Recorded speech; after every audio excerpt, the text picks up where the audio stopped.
পানির অদৃশ্য দূষণ হিসেবে মাইক্রোপ্লাস্টিক এখন বিশ্বজুড়ে বড় উদ্বেগের কারণ। নদী, সমুদ্র, এমনকি ট্যাপের পানিতেও এই ক্ষুদ্র প্লাস্টিক কণা পাওয়া যাচ্ছে, যা মানব স্বাস্থ্যের জন্য সম্ভাব্য ঝুঁকি তৈরি করছে।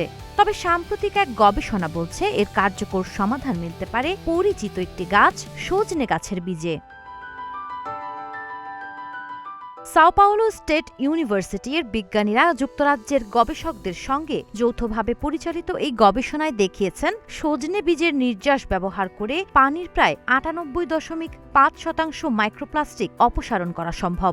জীবন অবাক না করলে কে করবে? 28% মিল্ক ফ্যাটের অবাক করার সাথে ফ্রেশ মিল্ক পাউডার। জীবন অবাক করুক প্রতিদিন। গবেষণাটির নেতৃত্ব দেন আদ্রিয়ানো গনসালভেস দস রেইস। তিনি দীর্ঘ 1 দশক ধরে এই গাছের বীজ নিয়ে কাজ করছেন।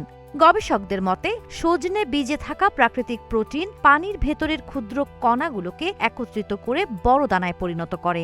এই প্রক্রিয়াকে কোয়াগুলেশন বলা হয়, যার ফলে মাইক্রোপ্লাস্টিক সহজে আলাদা করে ফেলা যায়। পরীক্ষায় বিশেষভাবে ক্ষতিকর পলিভিনাইল ক্লোরাইড (পিভিসি) মাইক্রোপ্লাস্টিক ব্যবহার করা হয় এবং এতে প্রায় সম্পূর্ণ অপসারণ সম্ভব হয়েছে।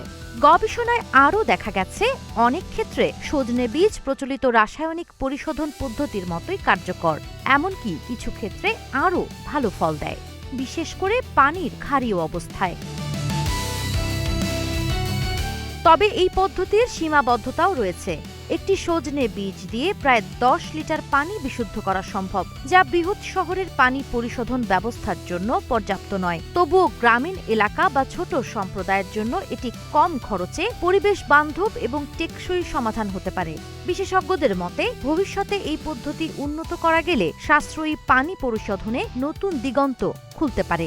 তবে বিভিন্ন ধরনের মাইক্রোপ্লাস্টিকের ক্ষেত্রে এর কার্যকারিতা যাচাইয়ে আরও গবেষণা প্রয়োজন।